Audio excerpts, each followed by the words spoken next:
It's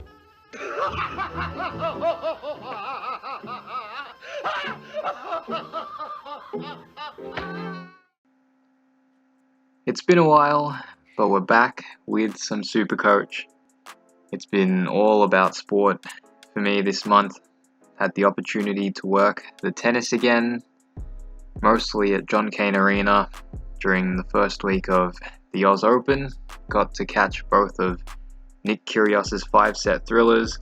That was a great experience. Got to see some high quality tennis.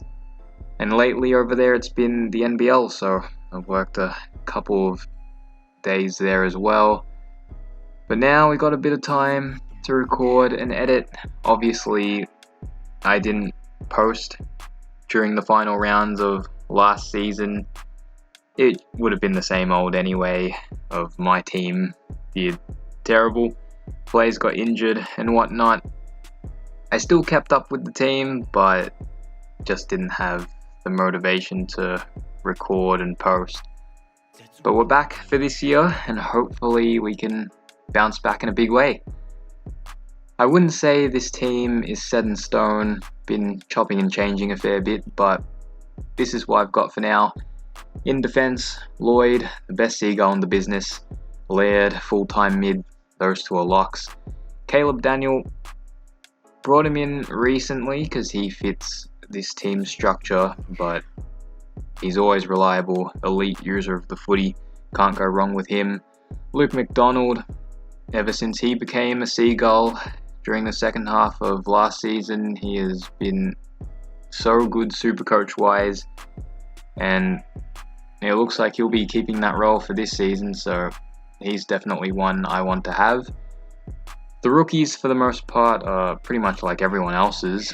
Players that have been talked about or highly touted to play round one, so I probably won't go through all of them.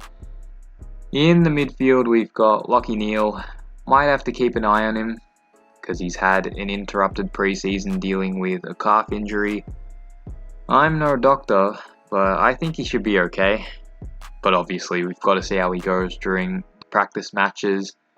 Clayton Oliver, he's also had a bit of an interrupted preseason, recovering from shoulder surgery. He wasn't in Melbourne's latest injury update video, so I'd assume it's all good with him. And if that's the case, he's definitely someone I want to be starting with.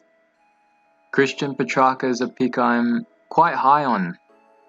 Only in 11% of sides, and that's understandable.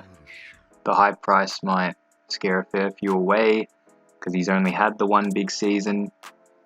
I can't deny that part of the reason I'm picking him is a fear of missing out. I didn't have either him or Oliver the whole of last season, and it hurt seeing them dominate week in, week out, racking up the touches.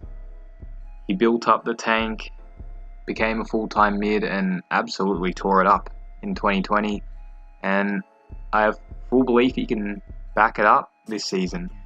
He's a bull in the midfield, he can go forward and kick goals, and I just really feel like he can be on that level again this season. Paddy Crips, hampered by injuries for the majority of last season, priced at a 97 average. We know what he can do at his best, and he's just too good a value to pass up. Matt Rowell, a popular pick for a reason. He may have only played 5 games so far in his career, but we know how good he can be. We've seen his ceiling. He is coming back from shoulder surgery, and there hasn't been much news on him during the preseason, so we got to see how he goes during the practice matches. The rucks, nothing much to say. Gawn and Grundy, set and forget. Flynn at R3, with Bruce going down, he's next man up and should make us some good cash, hopefully. The forward line will probably be one I keep tinkering with until the season starts. A fair few question marks surrounding it. At this stage, F1 is steel side bottom. I don't know if it will stay that way, but he's in for now. Should get some more centre bounces with Treloar out. We'll see how Collingwood run things during the practice matches. This spot could be Danger or Dunkley, but again, question marks surrounding those guys as well. Danger dealing with injury, and Bevo throwing the magnets around over at the Bulldogs. Just a lot of unknown at the moment. Zeeble at F2, playing a new role at halfback, and by all reports he's settling into the role quite nicely. Impey also playing halfback over at Hawthorn. That's where he plays his best footy. Both these guys have great job security and should hopefully make us some good cash playing a SuperCoach friendly role. The rookies, a wait and see, will change things depending on preseason matches and team lineups and whatnot. But this is what I got for now. I don't mind how the team looks. The forward line is a bit questionable with Zeeble at F2, but you gotta sacrifice somewhere if you're starting 4 500k plus defenders. Neil, Gawn and Grundy as well. Can't have them all. But this is the team for now.